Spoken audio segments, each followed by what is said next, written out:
Banjir di Johor terus meruncing apabila jumlah mangsa di 9 daerah terjejas melonjak kepada hampir 10,000 orang dengan 83 pusat pemindahan sementara PPS dibuka. Hujan lebat memasuki hari ketiga berturut-turut dengan paras sungai utama di seluruh negeri setengahnya dilaporkan meningkat ke paras bahaya dan berjaga-jaga. Satu-satunya daerah yang belum terjejas banjir iaitu Tangkak dijangka turut dilanda bencana itu. Sekretariat Jawatankuasa Pengurusan Bencana Negeri Selangor dalam kenyataan berkata, PPS yang dibuka di negeri berkenaan dengan daerah paling terjejas adalah Keluang membabitkan 28 PPS. Mangsa banjir di Keluang meningkat secara mendadak kepada 2,611 orang daripada 733 keluarga berbanding 1,309 orang daripada 403 keluarga. Segamat pula meningkat mendadak kepada 1,578 orang daripada 419 mangsa yang ditempatkan di 19 PPS. Sementara 17 PPS dibuka di Kota Tinggi dengan mangsa melonjak kepada 2,552 orang daripada 664 keluarga membabitkan SK Sedeli Kecil dengan jumlah mangsa teramai iaitu 153 orang. Mangsa banjir di Mersing melonjak kepada 1,277 orang daripada 361 keluarga. Di Johor Bahru, mangsa banjir meningkat kepada 743 daripada 199 keluarga. Di Kulai, seramai 113 mangsa banjir daripada 36 keluarga ditempatkan di 2 PPS. Di Batu Pahat membabitkan 38 mangsa banjir daripada 8 keluarga. Di Pontian, 116 mangsa ditempatkan di PPS SK Melayu Raya, manakala 25 mangsa daripada 7 keluarga ditempatkan di bangunan GW Maukil. Jabatan Kebajikan Masyarakat memaklumkan mangsa banjir di Rompin Pahang meningkat pada 1,003 orang daripada 256 keluarga pagi ini.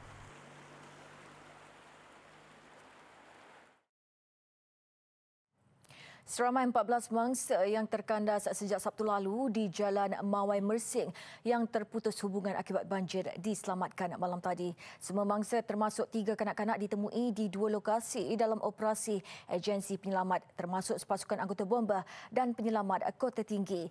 Nasib pengguna jalan raya diketahui selepas salah seorang daripada mangsa meminta bantuan menerusi Facebook sebelum tular di media sosial. Kami bersama pihak polis dan beberapa agensi yang lain telah pergi untuk menyelamatkan mangsa dan di situ kita terdapat beberapa halanganlah untuk menyelamatkan mangsa daripada segi air yang paras air yang tinggi dan kita tidak ada akses untuk menyelamatkan mangsa tersebut. Jadi di situ kita mengambil masa yang agaklah panjang untuk menyelamatkan mangsa di sana. Operasi khas berkenaan dilakukan pasukan anggota polis dan Angkatan Pertahanan Awam APM Johor. Ujarnya 6 mangsa ditemui di lokasi pertama, manakala 8 lagi diselamatkan di lokasi kedua kira-kira jam 8 malam. Semua mangsa kemudiannya dibawa ke pusat pemindahan sementara di Kolej Yayasan Pelajaran Johor di Mawai, Kota Tinggi sebelum dibawa pulang oleh ahli keluarga masing-masing.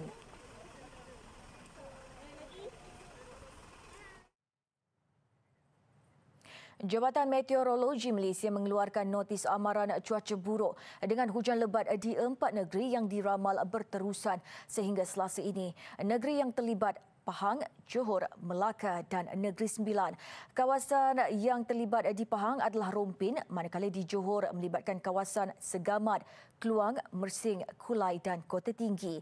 Notis waspada dengan hujan lebat pula dikeluarkan di beberapa kawasan iaitu Maran, Kuantan, Bera dan Pekan di Pahang serta Tangkak, Muar dan Batu Pahat. Selain itu, notis sama turut dikeluarkan bagi Kuala Pilah, Rembau, Jempol dan Tampin di Negeri Sembilan dan seluruh negeri Melaka.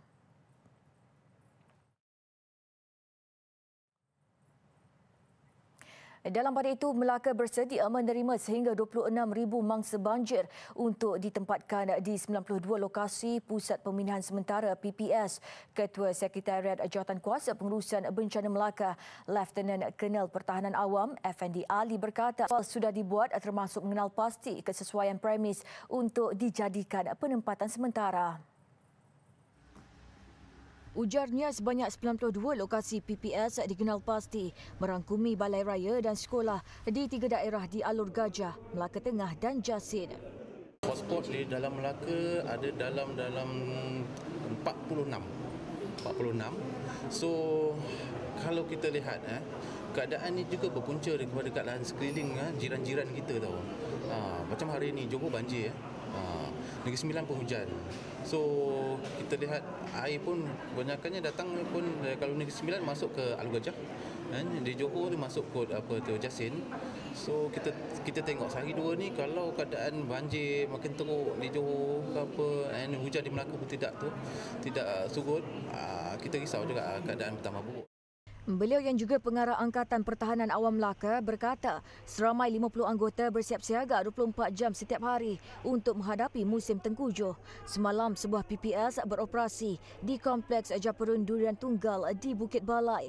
Mangsa yang dipindahkan membabitkan penduduk di kawasan Kampung Bukit Balai selepas rumah didiami 3 keluarga dinaiki air. Sementara itu, Ahli Parlimen Simpang Renggam Dr. Masli Malik memperuntukkan RM50,000 bagi membantu mangsa banjir di kawasan parlimen itu. Beliau yang juga Menteri Pendidikan berkata sumbangan akan dimanfaatkan untuk keperluan mangsa termasuk bagi ibu bapa membuat persediaan menjelang sesi persekolahan anak mereka. Kita akan memantau dari semasa ke semasa dan kita akan mengikut SOP yang ada. Cuma bagi pihak Parlimen Simpang Renggam, kita menurunkan bantuan sebanyak RM50,000 untuk masa-masa. Beliau ditemui ketika melawat pusat pemindahan sementara di Masjid Kampung Melayu, Bukit Nyamuk. Pusat berkenaan khusus bagi kemudahan warga emas dan orang kurang upaya OKU di sekitar kampung berkenaan. Sementara itu, Kementerian Pendidikan bersiap sedia untuk memastikan sesi pembukaan persekolahan bulan hadapan tidak terjejas dengan bencana banjir. Pihak kementerian ujarnya mempunyai prosedur operasi standard SOP dalam menghadapi situasi itu jika banjir berlarutan sehingga Januari.